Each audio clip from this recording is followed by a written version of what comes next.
Question 10. What is your knowledge of the law of surrender or letting go when it comes to achieving golfing goals? Well, in the last question we talked about the law of attraction, and the law of surrender is another one of these universal laws, and again you can read a lot more about it on the internet if you're so interested. But to me it's very important to golf at all levels, and as with many of these things, the higher up you go in golf, the more important things like this become, because it's all part of your mental approach to sport and indeed to life.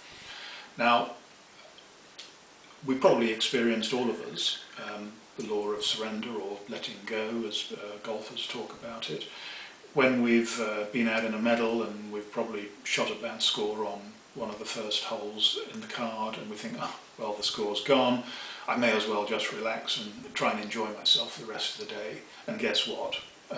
Very often when we have that state of mind, the putts start dropping, the shots start being really good, we start enjoying ourselves, and we find the scores pretty good too. So that's an example of the law of surrender.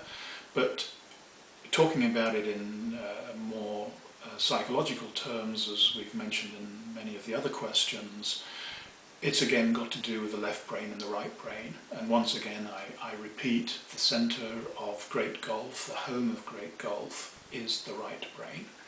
And if the more we can live there on a golf course, the better our scores are going to be.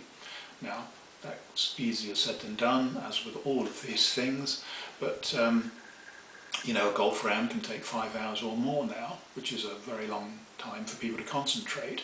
Well, a tip that I got from Jasper Parnevik, from reading about Jasper Parnevik, that I've given to many clients is this, and it might not resonate with you, but if it does, then it's good. And that is that don't think of a round of golf as 18 holes, break them up a bit so that if they fit into your attention span. And Jasper breaks them down into threes, groups of 3 holes, and he'll just play 3 holes at a time, and he'll set his target. It might be to be 1 under par after 3, I don't know. For you it might be to play, you know, bogey golf for 3 holes.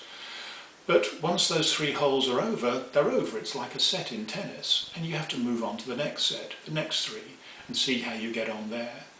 So that works well for some people. And another thing is, rather than focus on the medal card, just have a goal on every hole to, you know, keep the honour on the tee, on the next tee box. There are all kinds of ways like this that we can split up a game of golf so that we're not talking about 5 hours, we're talking about 10 minutes or 20 minutes at a time. And that's the most that most people can concentrate for. So there you are. Try it and see.